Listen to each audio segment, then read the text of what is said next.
નમસ્તે, મારું નામ હું હડમતિયા પ્રાથમિક શાળામાં અભ્યાસ કરું છું અને મારું નામ તેજસ ચાવડા વિજયભાઈ છે. અને આજે આપણે કોરોના રોગ માટે વપરાતા RT-PCR ટેસ્ટનો વિકલ્પ શોધવો, એટલે કે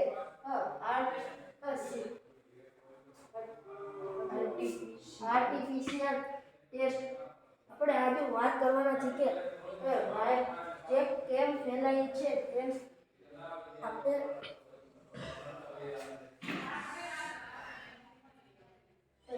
વાયરસ સંક્રમણ કેમ ફેલાય છે તેની આજે આપણે વાત કરવાના છીએ.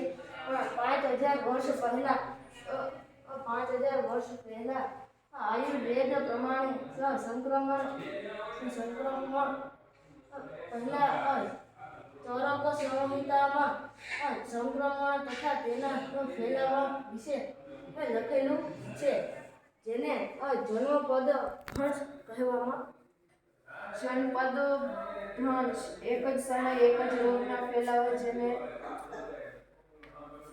ડોક્ટર સ્મિતા લાઇવર MD આયુર્વેદના મંત્ર મુજબ ક્રિમિ નામના આયુર્વેદ લેખમાં સંક્રમણ વિશે લખેલું છે.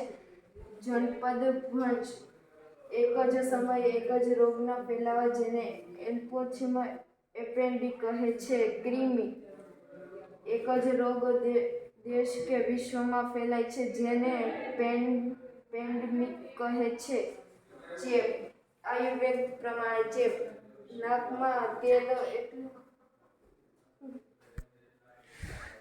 નાકમાં તેલ જેને એલ્પોથિમનાઇટ્રોલ કહે છે. સિંધ દ્વારા મોંની સફાઈ, જેને એલ્પોથિન ઓઇલ તેલ કહે છે.